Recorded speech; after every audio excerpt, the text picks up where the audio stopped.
Hey guys, and welcome back to... Hang on. God, the lighting in here is awful. Here. I don't know if that's better, but it's brighter. So anyway, let's get on with it. Today we're going to be doing chapter 1071, A Hero's Offensive. So let's get right into it.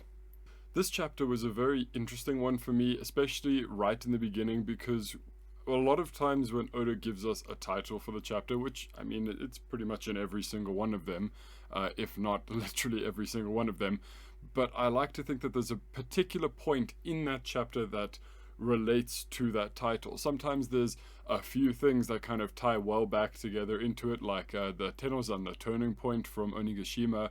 Falling on deaf ears was a pretty good one. So sometimes they relate to one main core idea of the chapter, and sometimes it's a juxtaposition between similar or the same kinds of things. I think this one is kind of a misleading one. Because it's about a hero's offensive, a hero going on the attack. And as we're going to see at the end of the chapter, Garp is finally moving and he's going towards the Hachinosu. Whether this is an imposter Garp, I find it to be quite unlikely. It did seem a little bit weird, but we'll get into that just now. But the hero of the Marines is on the offensive. That would be the inspiration for the chapter's name, you would assume, right? But I think it's actually not. I think that's misleading, because as much as Garp is the hero of the Marines and he is literally going on the offensive, I think it's really intended to be aimed at Kuma here, because Kuma is flying through the air and knocking into the red line. Which, I mean, if he was a few meters down, he would have been declaring war on the world government all over again, because he just missed the world government sigil on the red line, which I thought was interesting. Made me think it wasn't aimed, because then, he would have aimed a little bit better. But there's a whole lot going on here, and I really think that this chapter's title refers to Kuma being the hero going on the offensive. What is he exactly doing? I have no idea. Where is he exactly going? I also have no idea, but we're going to find out soon, and I think this is our hero's journey right here. One of the things that stuck out to me quite a bit in this beginning of the chapter was how long we had to set up Kuma's arrival at the Red Port. It was very strange. A lot of things in One Piece can be really quick and very compact to kind of get the point across very shortly that something is happening. Kuma arrives at the Red Line, people have noticed him, things are going wrong. It's very quick in a few panels to display that. Oda's quite good at that. But I felt very slowed down in this chapter particularly. Just kind of that we had a lot of panels to tell things that could have been told in a shorter story. Not that it's too long, but I think that Oda is trying to tell us something here. There is some significance to the focus that we get on Kuma here. Even the close-ups on his face and how everyone's shouting about how he's inhumane and there's not even a shred of humanity left in him. And he just silently watches on, completing his mission, as he has been doing throughout the whole story. That's kind of always been who Kuma is, despite which side we think he's on. He's always just kind of doing what he needs to do. And I think this is no different, but I do think he's still got some humanity left. I think the real Kuma is still in there. I mean, some part of him has to be if he still has the Nikyu no Mi, because that's kind of how that works. If Kuma was dead, surely the fruit would have left, unless the PX body that he now is no longer counts as Kuma and is the new inheritor of the fruit, but I don't think that's true. I think that there is still a little bit of Kuma in there, if not all of Kuma in there. It is possible that the thing that Vegapunk did didn't actually take him completely out, and he's actually still in there, because I'm not sure what Vegapunk could do to fix him or not fix him. Either he's okay or he's not this body, and I don't think he's not this body. But that's a whole lot of rambling. Long story short, this is our hero, and I don't think things are as wrong with him as we've been led to believe. So with Kuma being here at the Red Line and all these civilians shouting at him or about him, I think we have a very interesting case of an opposite story being told here. I think that a lot of what the people are saying here is just not true, because it seems a little bit too heavy-handed with what we know about Kuma, that he's this government machine and their invincible slave and he's got no humanity, there's nothing left of him. I think when Oda doubles down and has characters say things like that in the story, particularly in circumstances similar to this, where we don't have much of an idea of what's going on or why he's here, I think when you read it back, it makes the points of who he is more pertinent, and gives you a better understanding of the character, which means that maybe Kuma is more aware here of himself in a situation than we think, but we have no idea why he's doing this. I don't even know if the Red Line was his destination. He could have just popped himself and be intending to go to Egghead, and the Red Line was just in the way. That might be possible, but I'm sure he can go over the Red Line with his ability. So there's a lot of things that we kind of need to understand about the situation to be able to make more decisive decisions. There are facts that we don't have here that we need to be able to understand the situation better. I'm going to assume for now that the Red Line is where Kuma was intending to go, especially because the Revolutionary Army just saved Kuma from there. Like, literally the top of this point of the Red Line at this red port is where they saved him from. They did the whole Bondula thing with Steli and everything, and then got Kuma out of there somehow, and Kuma just pops himself back. There must be something here at the red port that is incredibly important to Kuma. Otherwise, why would he come back to the place where he's labeled as the Invincible Slave? Not the worst title out there in the One Piece world, fair, but something must be really driving him back here, and this is what I mean by the hero's offensive. Did Kuma come back here to declare war on the world government, or has he just come to claim something back that's important to him? Right, back to Egghead now, and we are ready to go. Vegapunk is ready to go, and almost all of his satellites are ready to go. I don't know if Atlas has survived, but things are getting kind of crazy here, and the CP0 are ready to infiltrate. A lot has happened. I've missed 1 or 2 chapter reviews. I'm kind of just going to mold things a little bit together here because a whole lot has happened, and I think when 1 or 2 more chapters come out, we'll have a clearer understanding of what's happened at the beginning of this arc and how much longer this arc is going to go. So for now, let's see what's happening at Egghead Island. The Straw Hats arrived at Egghead Island at a very auspicious time. They split themselves up and managed to explore the island, find some of the secrets, and make it to Vegapunk, and then be consolidated at Vegapunk before CP0 even managed to get to the island, which is just very lucky timing, but that's kind of how it goes with Luffy. Almost all of the Straw Hats are together up in the main lab with Shaka and Edison and Lilith and a few of the other Vegapunks that are there, whereas Luffy, Jinbei, Chopper, and Bonnie, who's not a member of the crew, but was with them when they saved her at the beginning of the arc. Very good timing that they all arrived there then.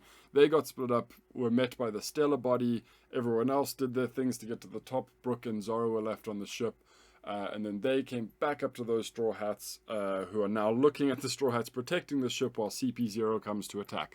A lot of things are going crazy, but it's pretty much how I thought it was going to happen. As I said in one of my other chapter reviews, the crew gets separated, they learn pretty much the same thing that's very important to the society that they're in, and then they meet back up and then bigger things ensue. It's a pretty normal One Piece pattern. It didn't follow the exact same way that it usually does, but you kind of get the same feeling of important thing learned from 2 different sides for 2 different reasons and then joined back together. It's fairly normal in One Piece, but now we're beyond that point, which is one of the things that makes me think that this arc is going to be really short.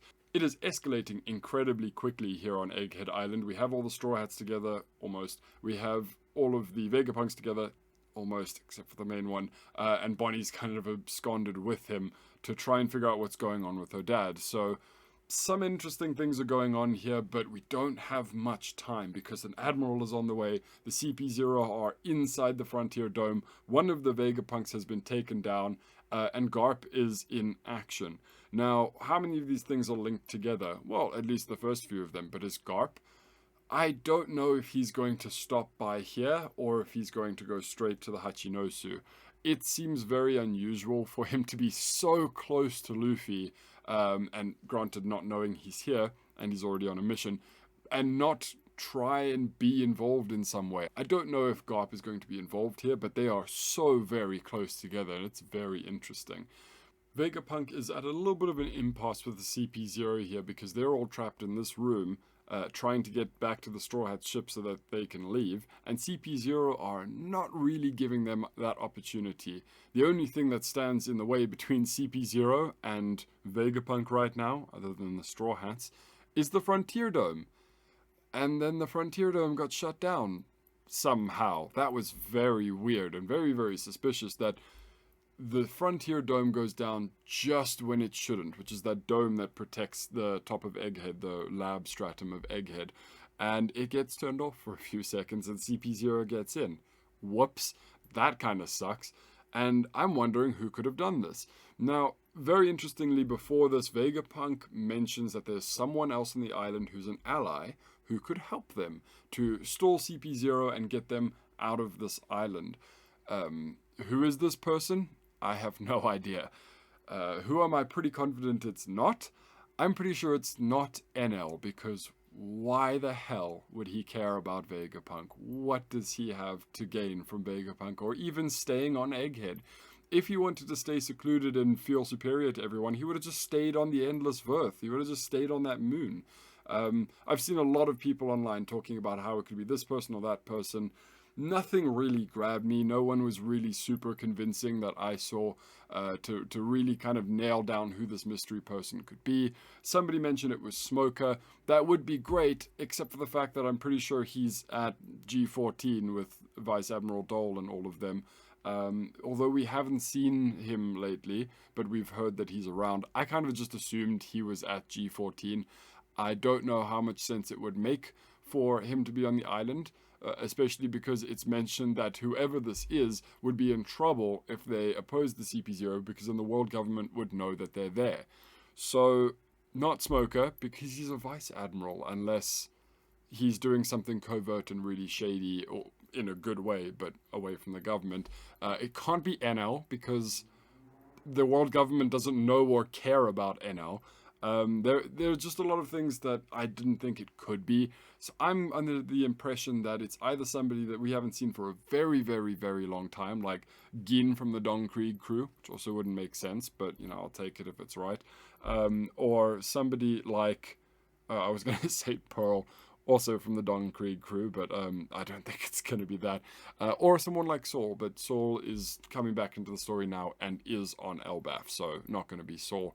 I think it's more likely to be someone we haven't met before, but then Oda could have just mentioned their name, unless he wanted us to keep guessing. Whoever this mystery person turns out to be, I think it's very unusual, or rather very interesting, that Vegapunk asks them for help, and they say, yes, of course, I've awaited this day for ages now, I'll do that. They didn't actually say they'd help, which is the other concerning thing, but they did speak on the other side and confirm. And then the Frontier Dome went down, and then Pythagoras seemingly put it back up. So there's a few things that are very, very unusual here. So either I'm going to say that this person, that mystery person, that we don't know who it is yet, shut off the Frontier Dome because it's necessary to the plan to saving Vegapunk. They needed to get out of the Frontier Dome or into the Frontier Dome or something like that. Why they don't have access, I have no idea. Number two, it could be Vegapunk. Maybe there's some kind of reason why one of these Vegapunks would need to do something like that to make this plan work. Maybe it's the Stellar Body planning something, but he really doesn't seem that evil to me. Lilith, evil, sure. Weirdly evil, but the main Stellar Body seems very reasonable to me. Number three, somebody else in the room like Pythagoras. I mean, Pythagoras mentions that there is nobody in the control room, yet the Frontier Dome was turned off. How could that possibly be? And then Pythagoras turns the Frontier Dome back on from the same computer he was just monitoring the room on. That seemed very weird. Meaning that Pythagoras either just noted that the Frontier Dome was turned back on, or he turned it on himself from that room, which kind of would make the whole point seem kind of a little bit strange. So, mystery person, Vegapunk, or Pythagoras are the most likely reasons I can see, the most likely candidates I can see that would have turned off the Frontier Dome for this short amount of time. To incite the violence, I suppose, would be one motive, but then that would be more Lilith's thing. Anyway, this whole thing has gotten crazy, and now we have a murder mystery on who opened the Frontier Dome and let the giant cat in. Not great. just before we move on here, I wanted to quickly talk about Vegapunk and the Straw Hat crew. I've mentioned it a little bit before in a few other videos, but I just want to take this panel here where we talk to Robin and Usopp and Nami and Sanji and Frankie about all of the Vegapunks joining the ship. So he says, cool, we're ready, please take us, all 7 of us, to your ship. Oh, all 7, that means Atlas must still be alive. By the way, 7, very important number, it's always 7, of course it's 7. So we get a range of different reactions from the crew here. Usopp is surprised and shocked, like, oh my god, all of you? That's huge. Sanji is very excited for Lilith to be on the crew because obviously just having her around, he's excited for that. And Frankie is also very excited to have Voyage with all of the heads of Vegapunk. Like that would be a dream come true for Frankie. He didn't even know there were more than 1 Vegapunk, so now he gets all 7 of them, which is great. And the one thing I don't like is Nami. Again, to her it just sounds like a pain. I don't really understand what's going on with Nami here. This doesn't seem very unusual for her because she's greedy and selfish and money hungry and all those kinds of things. Not that she's a terrible character, but I really hate Nami right now. Like, why is she so against the Vegapunks? We have dangerous members on the crew everywhere. All sorts of dangerous things happen all over. And they have all sorts of information with Robin that people would kill for in the world. But Vegapunk is a step too far. I think Nami's just being so difficult with all of this.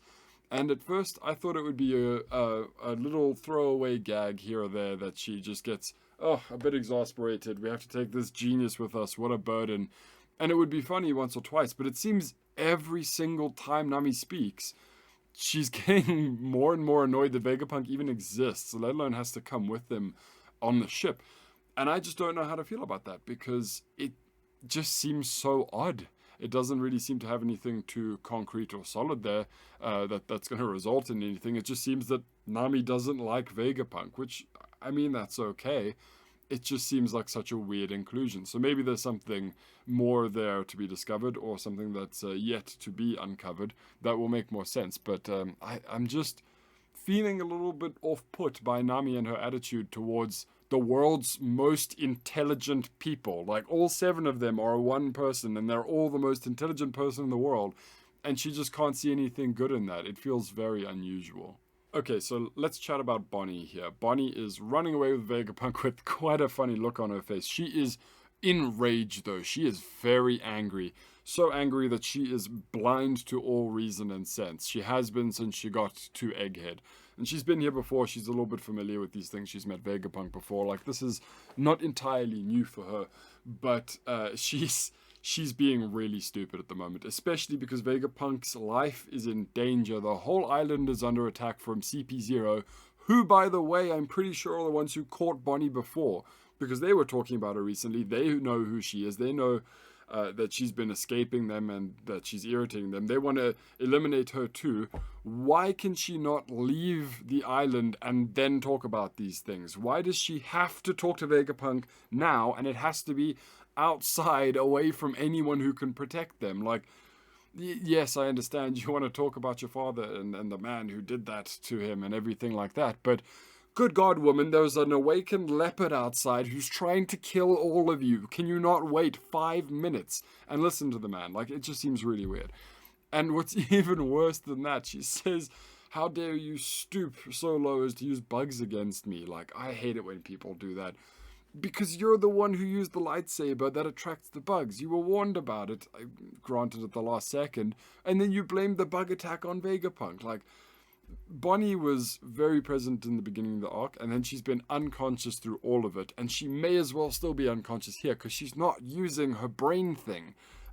So this has to result in something. Bonnie taking Vegapunk away from the rest of the Straw Hats and where CP0 infiltrating, something else big is going to happen here. Either that or they just have to get somewhere specific to talk about Kuma. What else might happen is Kuma might arrive there. So either Vegapunk will take Bonnie to the thing that he needs to give to Bonnie, or Kuma will arrive and everything will be sorted out. So there's a lot of different strings going in different directions, and some things I don't know how to feel about just because they feel not unresolved, but a little bit unfounded, like they don't really have a place. Nami's dismissiveness of Vegapunk, Bonnie's blind rage does, yes, make a bit of sense, but she's doing some very nonsensical things that seem outside of what you do in that situation, which it's a goofy pirate manga, but this even still seems weird for Oda's kind of pace, so something important must be happening here. So we're missing something important here between Vegapunk and Bonnie. What exactly Vegapunk did to Kuma, what's left of Kuma, where is what's left of Kuma? There are so many questions left unanswered here so far. We'll get to them very soon, as the chapters kind of explain these things. But Bonnie is running away from Luffy and Chopper towards Vegapunk as they all go towards the rest of the crew in the lab stratum. And at some point here, I'm not entirely sure where actually, Chopper and Luffy just completely lose Bonnie. Bonnie makes it to Vegapunk, who was just talking to Nami and them in the lab stratum, and then leaves with him, and then Luffy and Chopper get there and somehow miss them. Something very weird happened there, that Bonnie just went straight past every other Straw Hat that was there and grabbed Vegapunk, went past every other Vegapunk that was there, and then just left with him. Something very, very unusual happened there. And she just asks him, yes or no, can you fix Kuma? Can you fix my father? And he says no. But there's something that he has to explain. Do I think that there's something a little bit unusual here? Probably not. I think that no is a fairly genuine answer. Otherwise, he would have just gone, yes, and I'll tell you how. No, because something particular means that there's a compelling reason that Vegapunk has to give us about Kuma that explains that. Either Kuma asked for it, or it was forced upon both Vegapunk and Kuma, or he's not actually completely dead and a cyborg and without his emotions, because his emotions are right here on this hard drive. I don't have a hard drive on me, but I'm thinking that either Kuma is not entirely without his brain, i.e. his brain is somewhere else stored and then can be restored, or it is still inside of him and he is still Kuma, he's just not able to act as Kuma for whatever reason. So maybe Vegapunk is saying no, he can't change him back because there's nothing wrong with him, and that's just the impression that the world has because he can't speak freely or something like that. I don't think that Oda would go the route of making Bartholomew Kuma such an integral character to all of this and never see his actual character again. It must come back, if not still be there. Something I've been very curious about lately is why do Bonnie and Kuma, now that we know that they are actually parentally related, why do they not have the same last name? Is the Kuma name the last name, or the Bartholomew name the last name? And is that the name of the royal family of the Sorbet Kingdom? Is Jewelry or Bonnie the last name of the Sorbet Kingdom? What's going on there? Did she change her name? Did she take her mother's name to disassociate from that? She doesn't seem to dislike Kuma, so why would she do that? Very unusual now that they don't have the same name. Could be a very simple explanation, but it must be quite important, right? Something even more exciting than Lucci versus Luffy's rematch is happening now, and that is Zoro versus Kaku's rematch. I am super excited to see how this goes. I think we can already tell that Zoro is just going to kick his ass. I don't think the giraffe guy's gotten much stronger since Enies Lobby. No, sorry, let me rephrase that. I think the giraffe guy has gotten significantly stronger since Enies Lobby. I don't think that strength amounts anything near to where Zoro is now. This is the Zoro that has beaten King, the Zoro that survived Onigashima and that whole Reaper incident, that is now going to fight the giraffe guy. Oh, Kaku. Giraffes are awesome. Giraffes are really cool. Giraffes are my favorite animal. Very cool. Anyway, this is a rematch that I've been very excited to see, especially for the last few chapters, seeing the CP0 agents infiltrate and Zoro just napping on the deck, protecting the ship. You could see a lot of those things linking up. And it's really cool that Kaku just unknowingly attacks the ship and then gets blocked by a sleeping Zoro. He woke up to make it a little bit more fair on Kaku. And I just love this Mihawk energy that we have from Zoro, because he's kind of very, very different to how he was before. Mihawk has got that very regal, relaxed, the people come to him to fight kind of vibe about him. God, I hate using that word sometimes. And what we have here with Zoro is exactly the same thing. He's just casually sleeping on the deck. A CP0 agent launches the same attack that sliced the Tower of Justice, that Enies Lobby, in half.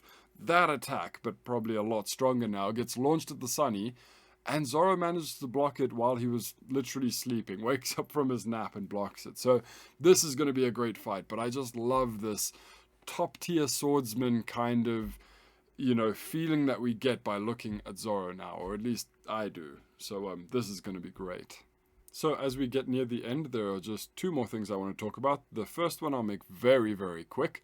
The Kid Pirates have landed at Elbaf, or are very, very close to landing at Elbaf, which is crazy. So we now know all 3 islands that were directly off from Wano. We have Winter Island, which is very weird, where Law is fighting Blackbeard. We have Elbaf, where Kid is now going with his Kid Pirates, or they're the Kid Pirates. And we have Egghead Island, where the Straw Hats have gone.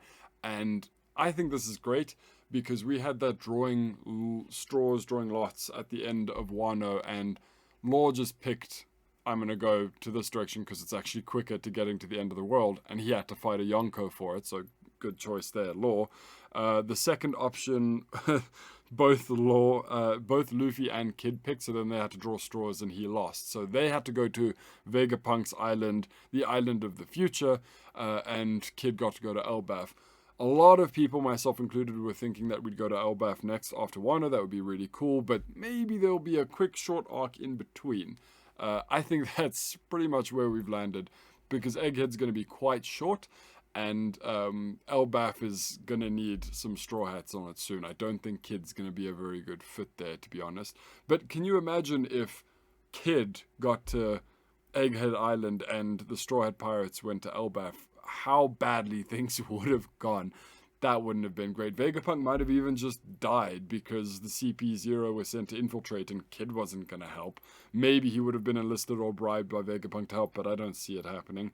Law might have helped him, but who knows? He probably would have extorted him for some secrets or something like that. But it's just very interesting that even through that situation we had with determining the next island that we're going to, we still got the best choice out of them, because I don't think it was a good time for Luffy to fight Blackbeard, and I don't think it was just the right time to go to Elbaf. We needed a little bit of Vegapunk and explanation on Devil Fruits before we go on the rest of our grand journey. So I just think it's very interesting how the 3 captains determined which ones they're going to and which islands those actually turned out to be. Okay, right. Now that we're at the end of the chapter, there's one more big thing that we're going to talk about. And that big thing is Garp, because he is actually pretty huge. What is Garp's height? Fun fact for today, anyway, is Garp's height, which, if it is canonically confirmed, it's here somewhere.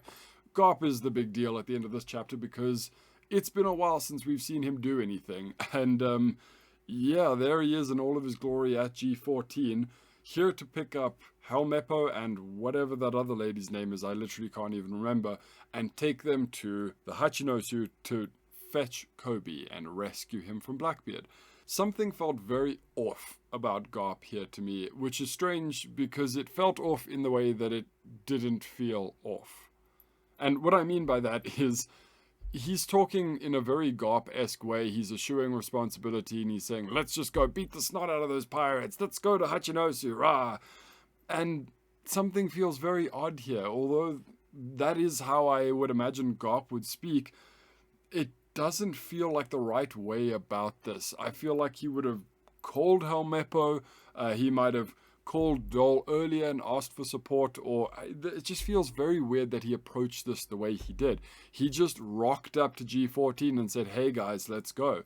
Yes, it's a very Luffy thing to do, and it's his grandfather, so it could be from that, but the back of my mind can't escape the feeling that this is some kind of trick. This is some kind of Katarina Devon disguised as Garp who stole his ship to weaken the Navy forces, or maybe even redirect them to the island where Blackbeard actually is. I'm not really sure, but I can't shake the feeling that something is wrong about Garp here. Something is very unusual. And this is also probably why I feel that the chapter's title, A Hero's Offensive, doesn't refer to the hero of the Marines going on the offensive, which, you know, it would make sense that it would, but I think it's more likely to tie into Kuma and how he's going on his mission now, especially because Garp is being loud and saying, yes, we'll go and defeat those pirates and take back Captain Kobe. And Kuma is literally silent. He is undertaking his mission as he always does without anyone knowing what he's doing, but he will do the right thing because it's the right thing to do, and that's who Kuma is, I'm guessing. Now, this is just my interpretation of Kuma, but I think he is one of the heroes of our story. Let's not forget that he does have the Niku Niku no Mi, which is the last piece of the puzzle for the Straw Hat's Devil Fruit Gorawase. He is incredibly important here, so there is not a single doubt in my mind that Kuma is in fact a good guy and has been screwed over by the world government and made into a tyrannical seeming ruler of the Sorbet Kingdom. I don't think that's who he is at all. And I think our hero that has just gone on the offensive is actually Kuma. So yeah, just kind of wanted to run over everything in this chapter. Sorry, it's been a little bit scattershot, but welcome to a new year of One Piece. This is going to be really fun. Wano is over. We have the rest of this Egghead Island arc to go, and I'm very excited to see the rest of it. I just want to get a little bit more consistent with reviewing. So if this one and the next one are a little bit more scattershot, I'm going to try and laser focus in over the next couple weeks and try and be a little bit more consistent with the releases as well. So anyway, yeah. That was quite a rush. Thank you for joining me. If you did make it all the way to the end, please just drop a like. It really costs you like 2 seconds and no money. It's amazing. So yeah, but it is nice to just kind of see if anyone makes it to the end of these, especially because I'm thinking of making them a bit shorter because I like to ramble a lot, which is kind of why I made this channel. If you do have any thoughts about this chapter or want to drop a comment about something that I misunderstood or missed, please just drop a comment and let me know that thing. And I may or may not retroactively fix it, but I'll definitely read it. So yeah, hit me up. And I'll see you guys on the next one. Cheers.